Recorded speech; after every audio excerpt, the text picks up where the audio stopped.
하나님께서는 중심을 보시는 하나님이신 줄 믿습니다. 그 사람의 마음을 감찰하시며 그 마음 가운데 있는 중심을 보시는 분, 그분이 우리가 믿고 의지하는, 우리가 기도하는 하나님이십니다. 그러므로 우리는 그 하나님 앞에 정직하게 살아가야 되는 것이 믿는 자의 마땅한 바입니다. 오늘의 날조의 말씀을 통해서 같이 함께 정직한 자의 성도의 삶, 정직한 성도의 삶을 나누길 원합니다. 여호와여, 아침에 주께서 나의 소리를 들으시니 아침에 내가 주께 기도하고 바라리이다. 시편 5편 3절에서는 말하고 있습니다.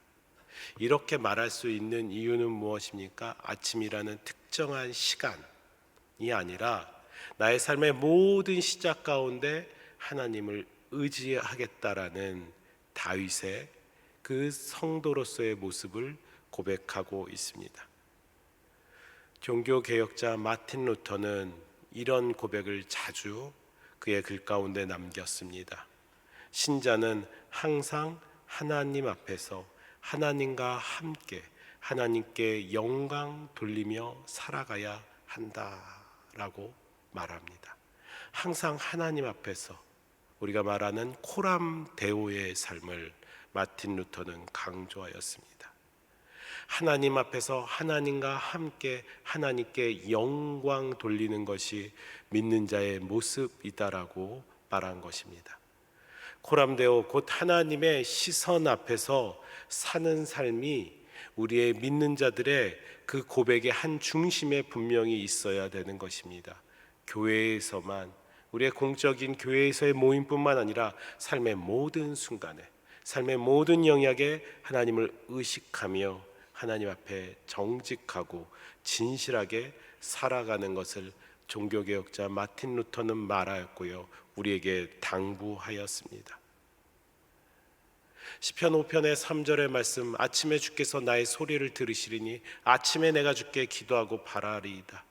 하루를 하나님께 정직한 마음으로 시작하겠다라는 다윗의 고백이 이 짧은 말씀 가운데 담겨져 있습니다.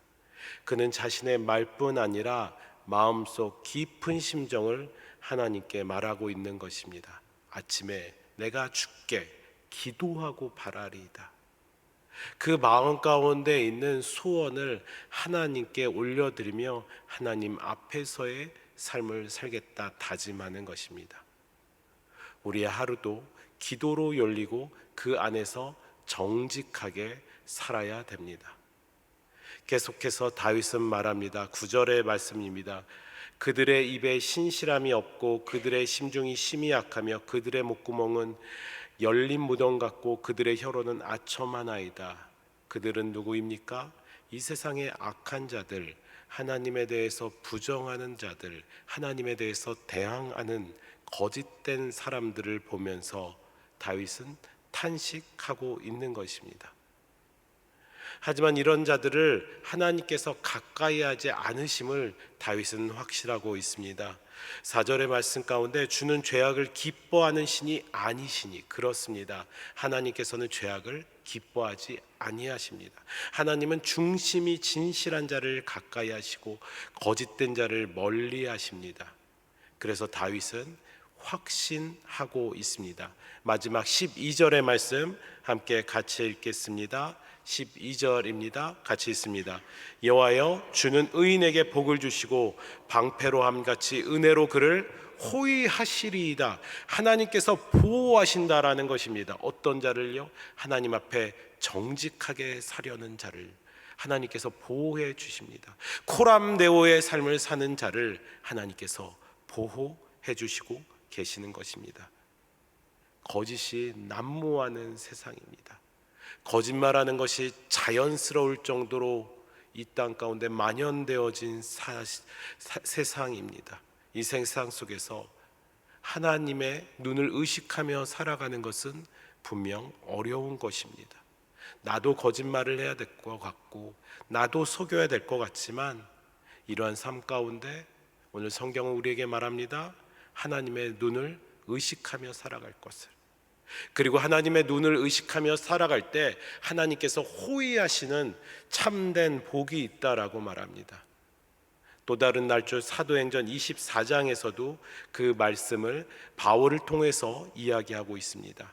사도행전 24장에 보면은 바울은 예루살렘에 체포가 됩니다. 예루살렘에서 체포가 된 후에 유대인 지도자들의 거센 고소에 휘말리게 됩니다. 그리고 로마 총독 벨리스 앞에서 재판을 받게 되는 상황까지 이르렀습니다. 복음을 전할 뿐이었는데 하나님 앞에서 정직하게 복음 앞에 서서 복음을 전하는 삶뿐이었는데 법정 한가운데 서 있습니다. 그것도 그 당시 최고의 법정이라고 하는 로마 법정 한가운데 서 있는 것입니다. 그리고 바울에 대해서 신란합니다. 유대교 지도자들이, 종교 권력자들이 눈을 부릅뜨고 서 있습니다. 바울 옆에는 누가 있습니까? 아무도 없었습니다. 그를 대변해 줄 변호인 하나 없는 상황이었습니다. 홀로 서 있는 상황이었습니다. 세상 권력이 그를 죽이려고 합니다. 종교 권력이 죽이려고 합니다. 모두 그를 죽이려고 하는 상황입니다. 그런 상황에서 바울은 위축될 수밖에 없었을 것입니다. 그러나 그는 정직하게 복음 앞에 서 있기에 위축되지 않습니다. 담대하게 입을 열고 이렇게 말합니다. 사도행전 24장의 말씀인데요, 나는 예루살렘에 올라가 하나님께 예배 드린 지 열이틀밖에 되지 않았고 누구와 다툰 적도 없고 폭동을 일으킨 적도 없습니다. 그들이 말하는 고발은 아무런 증거도 없습니다 라고 그는 담대하게 말하고 있습니다. 사실을 왜곡하지도 않았습니다. 자신을 가장하지도 않았습니다. 있는 그대로 정직하게 말하였습니다. 다시 말씀드리겠습니다. 있는 그대로 정직하게 말하였습니다. 사도행전 24장 16절의 말씀입니다. 우리 사도행전 24장 16절 같이 읽기 원합니다. 같이 읽겠습니다. 이것으로 말미암아 나도 하나님과 사람에 대하여 항상 양심의 거리낌이 없기를 힘쓰나이다. 단순한 자기 방어가 아닙니다. 진심으로 하나님의 시선 앞에서 살아왔음을 바울은 고백하고 있습니다. 거짓말을 할 수 있는 상황일 것입니다. 난처한 상황 가운데 자연스럽게 거짓말이 나올 수도 있었습니다. 뇌물을 썼을 수도 있었습니다. 그러나 그는 그 자리에서 당당하게 말합니다. 하나님 앞에 살아왔습니다. 그래서 나는 양심 앞에, 양심의 거리낌 없이 살고 있습니다라고 말합니다.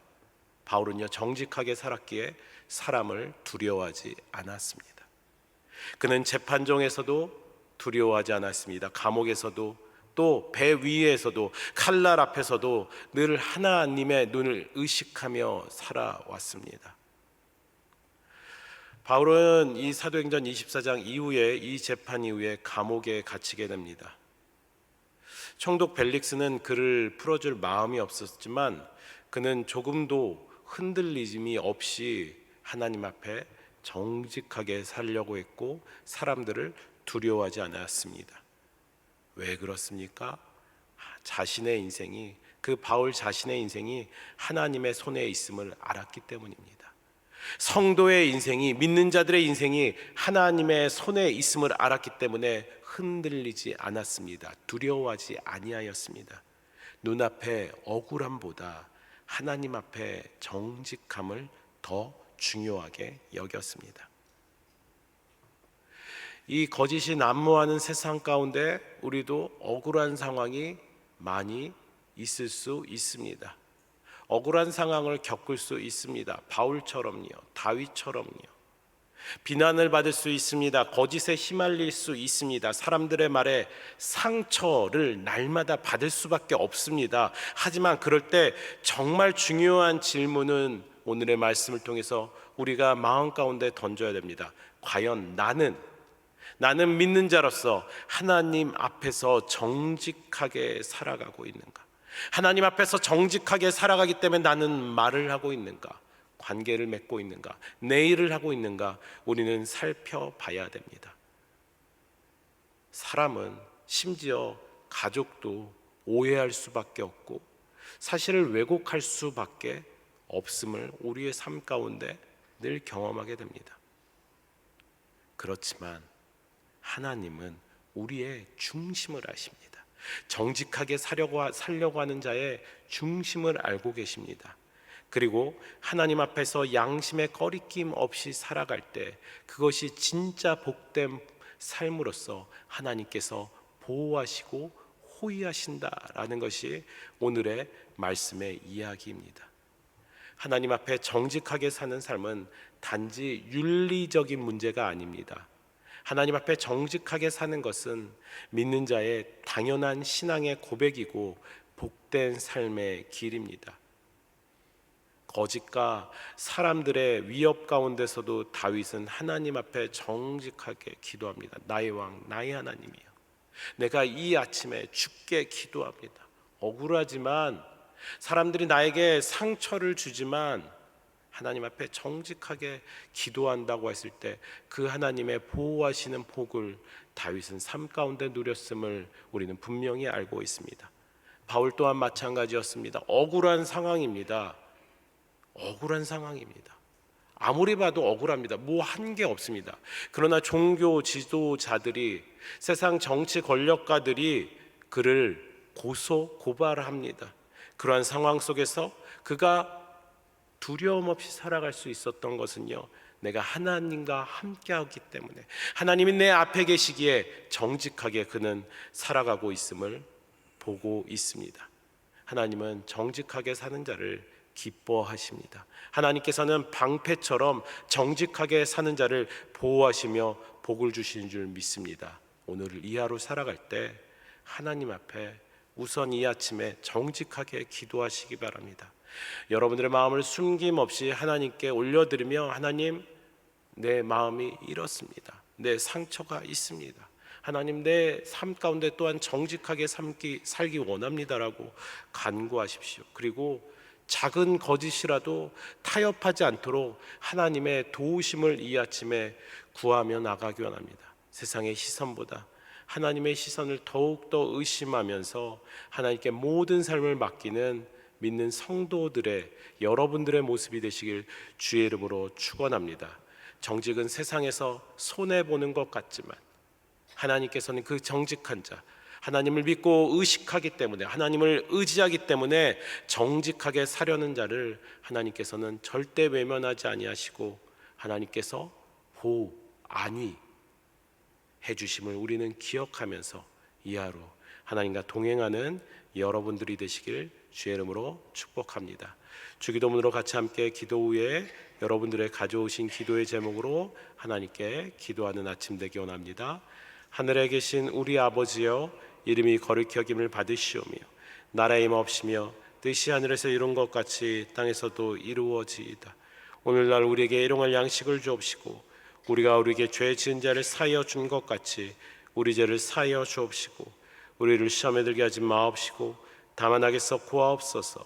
대개 나라와 권세와 영광이 아버지께 영원히 있사옵나이다. 아멘.